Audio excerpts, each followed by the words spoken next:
Hello friends, welcome back to my YouTube channel. ಇವತ್ತಿನ ವಿಡಿಯೋದಲ್ಲಿ ಇಂಡಿಯನ್ ಆಯಿಲ್ ಕಾರ್ಪೊರೇಷನ್ ಲಿಮಿಟೆಡ್ 2025ರ ಅರ್ಹತಾ ವಿವರಗಳನ್ನು ನೋಡೋಣ. ಹುದ್ದೆ ಹೆಸರು ಅಪ್ರೆಂಟಿಸ್. ಒಟ್ಟು ಹುದ್ದೆಗಳು 457 ಹುದ್ದೆಗಳು.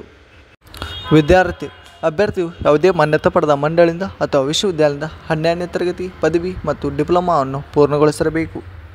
ವಯೋಮಿತಿ ನೇಮಕಾತಿ ಅಧಿಸೂಚನೆ ಪ್ರಕಾರ ಅಭ್ಯರ್ಥಿಯು 28/2/2025ರಂತೆ ಕನಿಷ್ಠ 18 ವರ್ಷಗಳು ಮತ್ತು ಗರಿಷ್ಠ 24 ವರ್ಷಗಳನ್ನು ಹೊಂದಿರಬೇಕು. ಅರ್ಜಿ ಶುಲ್ಕ. ಅರ್ಜಿ ಸಲ್ಲಿಸುವ ಅಭ್ಯರ್ಥಿಗಳಿಗೆ ಯಾವುದೇ ಅರ್ಜಿ ಶುಲ್ಕ ಇರುವುದಿಲ್ಲ. ಆಯ್ಕೆ ವಿಧಾನ. ಅಭ್ಯರ್ಥಿಗಳನ್ನು ಮೆರಿಟ್ ಪಟ್ಟಿ, ದಾಖಲೆ ಪರಿಶೀಲನೆ ಮತ್ತು ವೈದ್ಯಕೀಯ ಪರೀಕ್ಷೆ ಮೂಲಕ ಆಯ್ಕೆ ಮಾಡಲಾಗುತ್ತದೆ. ಪ್ರಮುಖ ದಿನಾಂಕಗಳು. ಆನ್ಲೈನ್ನಲ್ಲಿ ಅರ್ಜಿ ಸಲ್ಲಿಸುವ ಪ್ರಾರಂಭ ದಿನಾಂಕ 10/2/2025. ಆನ್ಲೈನ್ನಲ್ಲಿ ಅರ್ಜಿ ಸಲ್ಲಿಸುವ ಕೊನೆಯ ದಿನಾಂಕ 3/3/2025. ಹೀಗೆ ಹೆಚ್ಚಿನ ಉದ್ಯೋಗ ಮಾಹಿತಿಗಾಗಿ ನಮ್ಮ ಯೂಟ್ಯೂಬ್ ಚಾನಲ್ను ಸಬ್ಸ್ಕ್ರೈಬ್ ಮಾಡಿ. Thank you friends.